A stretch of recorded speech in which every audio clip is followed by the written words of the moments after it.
নমস্কার, Sharmistha sweet dreams কিচেনে আপনাদের সবাইকে স্বাগত। আজকে আবার একটা নতুন রেসিপি নিয়ে আপনাদের কাছে চলে এসেছি। আজকের রেসিপিটা খুবই সহজ আর ঝটপট হয়ে যায়। নাম দিয়েছি হাত মাখা সয়াবড়ি। সহজ রেসিপি, কিন্তু মাংস ফেলে আপনারা খাবেন, এত সুন্দর খেতে হয়। চলুন তাহলে দেখে নিই কীভাবে করেছি। প্রথমে 4খানা পেঁয়াজ আমি স্লাইস করে নিয়েছি, তার মধ্যে দিয়েছি 2টো টমেটো। এবারে আমি হাতের সাহায্যে ভালো করে মেখে নিচ্ছি। দেখুন, একটু পেঁয়াজটাকে নরম করে নিলাম। এরপর দিয়ে দিলাম আদা বাটা ও রসুন বাটা। আমি এখানটা আদাটা গ্রেট করে দিয়েছি, আপনারা বাটাও দিতে পারেন। সাথে দিয়ে দিলাম ধনে গুঁড়ো 1/2 চামচ আর জিরে গুঁড়ো 1/2 চামচ। দেখুন আমার দেওয়া হয়ে গেছে। এরপর আমি ডুমো ডুমো করে কেটে রেখেছিলাম আলু, সেটাও দিয়ে দিলাম। আপনারা আলু ছাড়াও করতে পারেন।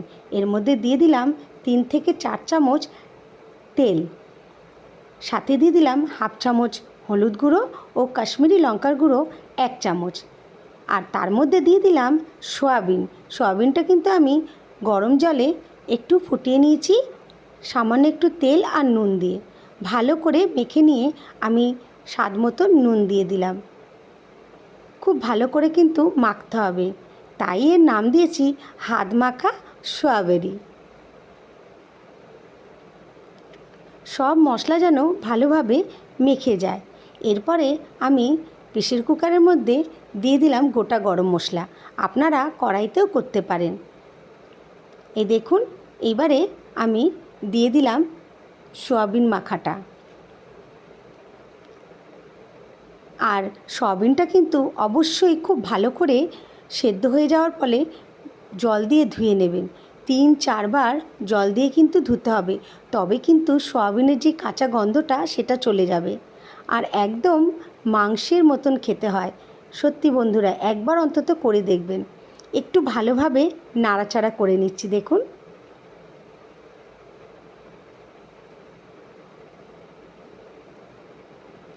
খুব তাড়াতে কিন্তু হয়ে যায় আর খেতেও কিন্তু দুর্দান্ত স্বাদ। এই দেখুন, আমি খুব ভালো করে নাড়াচাড়া করে নিয়েছি।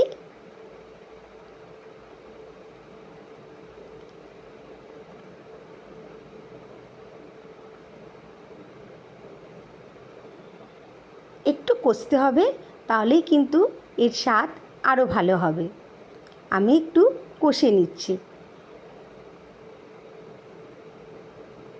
ব্যাস, আমার কষাটা তো হয়েই গেছে।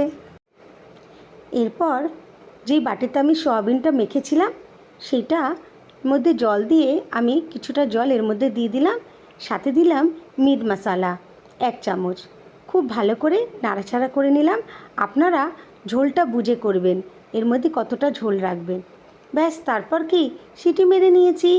একটা সিটি মারলেই এই দেখুন তৈরি হয়ে গেছে আমাদের হাত মাখা সয়াবিন। অবশ্যই বাড়িতে করবেন। রুটি, পরোটা, ফ্রাইড রাইস, সাদা ভাত সবার সঙ্গে খুব ভালো যায়। রেসিপিটা অবশ্যই বাড়িতে একবার ট্রাই করবেন। সত্যি বন্ধুরা, খুব স্বাদ হয়। একবার করে দেখবেন, বারবার এই রেসিপিটা আপনারা করবেন বাড়িতে। আমার রান্না যদি আপনাদের ভালো লেগে থাকে, অবশ্যই সাবস্ক্রাইব করে দেবেন। লাইক কমেন্ট করতে ভুলবেন না বন্ধুরা। আজকের মতন এইটুখানি। আবার নতুন রেসিপি নিয়ে আপনাদের কাছে চলে আসব।